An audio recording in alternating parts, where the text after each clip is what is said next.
ভাই ভনী মিলি আচলতে যেতিয়া কিবা এটা খোৱা হয় তেতিয়া মই ভাবোঁ এনেকুৱা এখন কাজিয়া কাৰো ঘৰত নোযোৱাকৈ নাযায় নহয়নে বাৰু।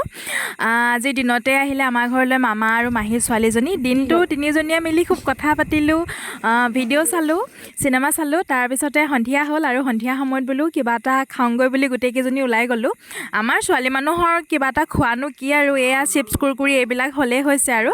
এয়া দেখিছে নহয়, দোকান গৈ পাওঁ মানলৈ দোকান বন্ধই কৰিলে। আমিও পিছে কম নহয় দোকানীক মাতি আনি দোকান খোলাই আকৌ এইফালে এইখিনিমান পেকেট লৈ পেলাই বাহিৰে ওপৰ পালোঁহি, ভিতৰলৈ যোৱা নাই। কাৰণ এইখিনি পেকেট লৈ আহিলে মাহঁতে যদি দেখে আমি যে মাৰ খাম সেইটো খাটাং।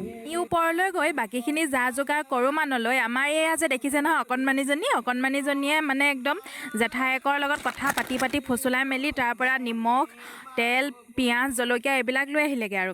তাৰপিছতে এতিয়া এইখিনি আটাইখিনি পেকেট এনেদৰে ডাঙৰ প্লেট এখনত উলিয়াই ল'লোঁ। তাতে এতিয়া মই দিছোঁ পিঁয়াজ আৰু তাৰপিছত নেমু অকণমান এক্সট্ৰা নিমখ দিছোঁ। আৰু এইফালে এগৰাকীক দেখিছে নহয়, মুখখন মানে ফুলি আছে কিয় জানেনে, আমি ইয়াতে এতিয়া জলকীয়া দিছোঁ আৰু তাই আচলতে জলকীয়া খাবলৈ নোৱাৰে, সেইদৰে তাই খাব নোৱাৰিব বুলি মুখখন একদম এটোপোলা কৰি ৰখি আছে। আমিও কম নহয় তাইক জোকাবলৈকে মানে জলকীয়া বেছিকৈ দি দিছোঁ। অৱশ্যে লাষ্টত তাই কান্দি দিয়া দেখি আমি বাৰু জলকীয়াখিনি উঠাই দিলোঁ আৰু সেই অকণমান জোকালোঁ আৰু। চিপছ কুৰকুৰিখিনিত আমি পিছে চানা আৰু বাদামো দি দিছিলোঁ। তাৰপিছত একেবাৰে শেষত এয়া ভণ্টিয়ে অকণমান নেমু চেপি দিলে।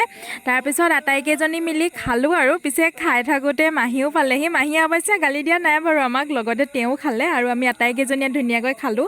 খাওঁতেও মানে এগৰাকীক আমি জোকাই খাইছোঁ আৰু। যি খং মানে তাই কি ক'ম।